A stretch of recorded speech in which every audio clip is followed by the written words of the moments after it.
والمقالة الرابعة عشرة عن بعض الحكماء أي أطباء القلوب وهم الأولياء.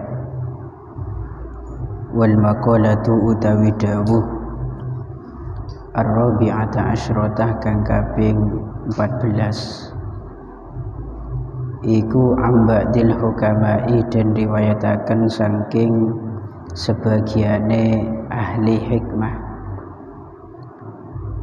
Ay atibba'il qulubi tegese pira-pira doktere pira-pira ati. Wahum utawi hukama iku al-auliya'uh pira-pira kekasine Gusti Allah. Iku al-auliya'uh pira-pira kekasih Gusti Allah. Man utawi sapa wonge iku tawahama lamun nyono sapa man anna lahu ing sak temene iku kadue man waliyan ono zat kang nulungi aula kang luwih utama minallahi tenimbang Gusti Allah. Qallat moko kidhi apa ma'rifatuhu ma'rifatiman atau kenaliman billahi kelawan Gusti Allah. Wal makna utawi maknane iku man utawi sapa wonge iku zonna lamun nyono sapa man annalahu ing sak temene iku kadue man nasiron ono zat kang nulungi akrobah kang luwih parek minallahi tenimbang Allah wa aksaroh lan luwih akeh apane nusrotan pitulunge minhu tenimbang Allah. Fa innahu moko sak temene man iku lam ya'rif ora kenal sapa man Allah taala ing Gusti Allah taala. Wa man utawi sapa wonge iku tawahamah lamun nyono sapa man anna lahu ing sak temene iku kadue man aduwan ana musuh a'da kang luweh musuhi sapa adu min nafsihi tenimbang awak dhewe man.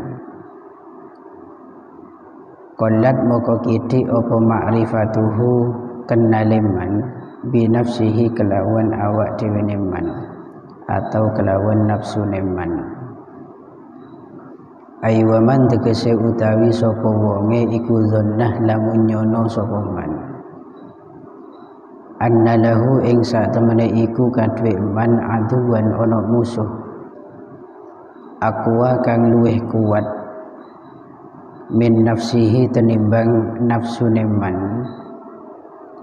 al-ammarati kang akeh oleh perintah maring perkara kang olo gitu ki kang akeh oleh perintah maring perkara kang olo wallawamati lan kang akeh maidune. Fa innahu moko sak temene man iku lam ya'rif ora kenal sapa man nafsahu ing nafsune man atau awak dhewene man. Karena nafsun itu kalau dirinci memiliki banyak makna gitu ki. Nafsun itu bermakna ya nafsu, keinginan hasrat daripada diri kita. Ada juga yang menafsiri nafsu itu sebagai hati, ail qalbu. Ada juga yang memaknai nafsu sebagai ashos, sosok daripada kita. Abdan wa ajsadina, badan dan jasad kita itu juga bisa disebut nafsu gitu ki. Pon ini makalah yang ke-14 diriwayatkan dari ba'dil hukama. Kita sudah tahu bahwa yang disebut hukama itu adalah atibba'il qulub, dokternya hati. Jadi beliau itu salah satu dokter yang bisa menyembuhkan hati kita. Tentunya penyakit hati ini penyakit batiniyah, Karena dalam hati terdapat beberapa kondisi, termasuk bahagia, sedih, suka, duka, penyaman susah dan gembira. Dan kalau hati kita itu keras, maka cara untuk meluluhkannya pergi kepada hukama, bukan pergi kepada dokter yang kita kenal. Karena urusan masalah batiniyah itu muta'alliqun bil hukama ail arifina billah, yakni orang-orang yang kenal betul terhadap Gusti Allah, al-musibina bi aqwalihim wa af'alihim, yang mana perbuatannya dan ucapannya itu betul, hak, tidak ada rekayasa dan tidak ada kebohongan di sana. Lah orang ini kan melepon kenal Gusti Allah, maka seluruh apapun yang bergerak dari tubuhnya, baik lesan ataupun hatinya ataupun perbuatannya, semua itu dibimbing langsung oleh Gusti Allah, sehingga tak menutup kemungkinan para aulia illah, kemudian para hukama illah, orang-orang yang pancen menjadi kekasih Gusti Allah, itu tidak menutup kemungkinan ucapannya selalu betul, perbuatannya juga betul, walaupun ya tak menutup kemungkinan juga ada sedikit daripada mereka yang di situ terjerumus ke dalam kesalahan, termasuk zallatul arifin, ay zallatul auliya wal hukama, kepleset, hanya sekedar kepleset saja. Tapi ciri-cirinya para belin pengiran melekadung keleroh itu gempang abeli boleh, beda dengan kita.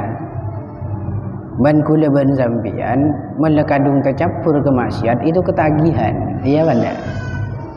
Kalau orang-orang yang ma'rifat billah, yakni para aulia illah, ketika kepleset maka penyesalan yang langsung menghampirinya dan segera bangkit kembali ke jalan yang lurus. Ini makna daripada al-musibina bi aqwalihim wa af'alihim.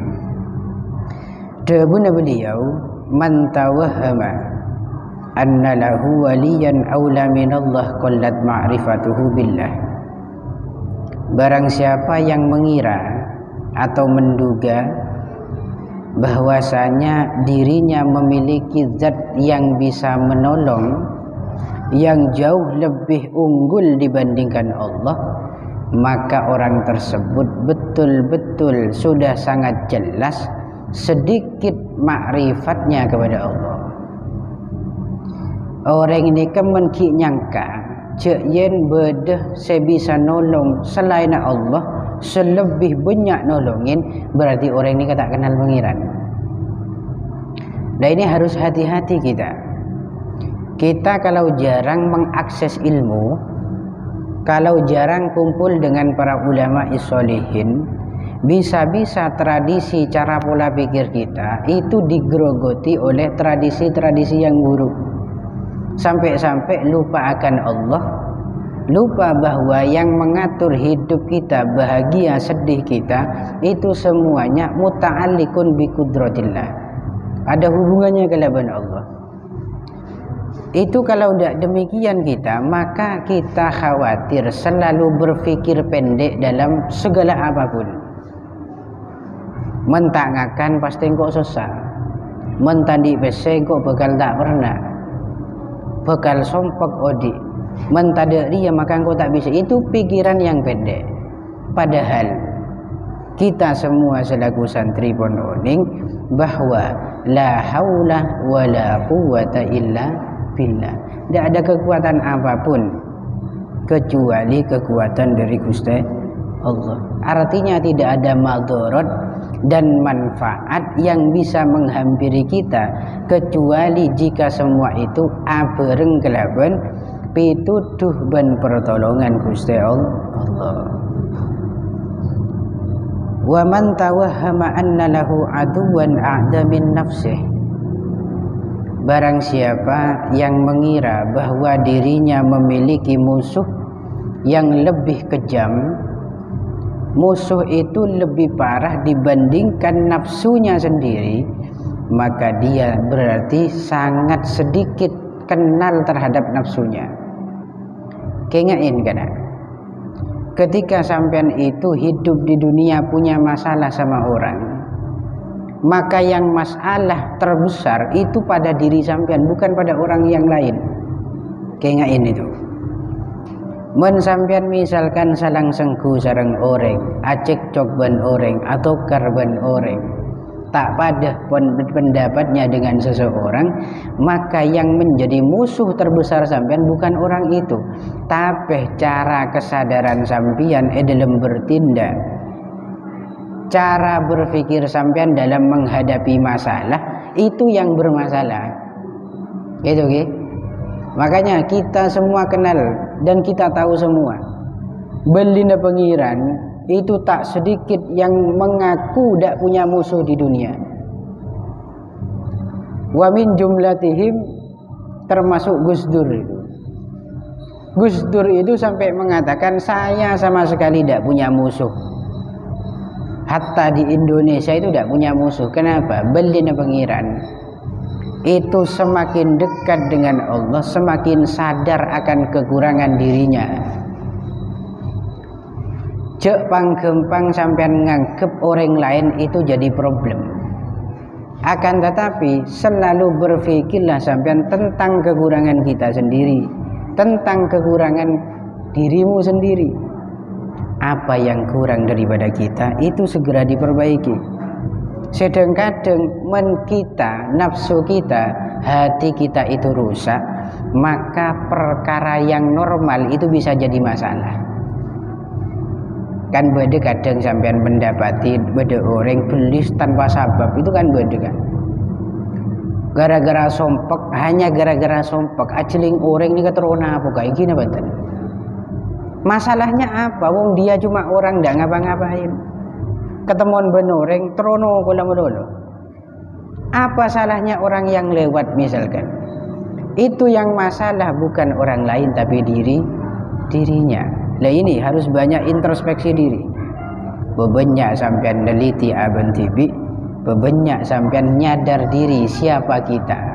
Kita ini hanya hamba yang sangat-sangat besar peluang untuk berbuat dosa dan kesalahan.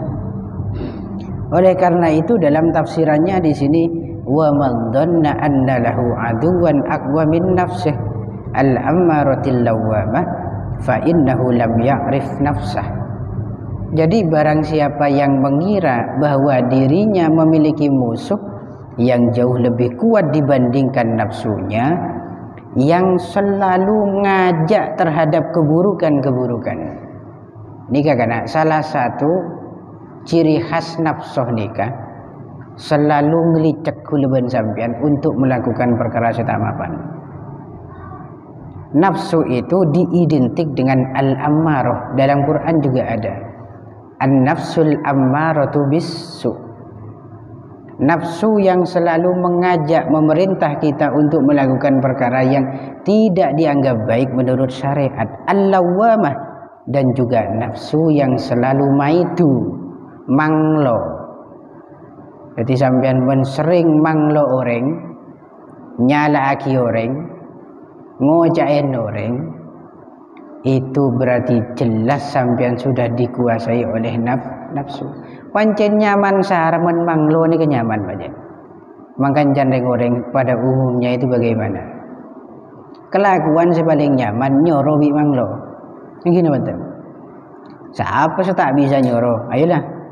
Tuh ni lah santein manglo tinggal tak santak duk rom mata acul dan kurang ngaji ya misalkan men manglo wajan nyaman wajan kan badan anak-anak di situ elatih, kemudian masuk ke lomba, kemudian ndak menang panglo kempang manglo duk rom makai mata genda mata menang. Siapapun bisa mengkerukun manglo, siapapun bisa mengkerukun menyalahkan, dan siapapun juga bisa kalau hanya merintah. Kalau pun masalah nyoro tahu saajerin kapi bisa itu gitu. Dan itu salah satu ciri khas yang dimiliki oleh an-nafsul ammarah bisu. Walaupun nafsu itu tidak semuanya itu jahat, artinya tidak berbahaya. Itu ada juga seperti an-nafsul mutmainnah, nafsu yang tenang. Ya ayyatuhan nafsul mutmainnah irji'i ila rabbiki radiyatan mardiyah fadkhuli fi ibadi wadkhuli jannati. Itu okay. Wal maqalatul khamisata asyrata wallahu a'lam bissawab. Al-Fatihah. Bismillah.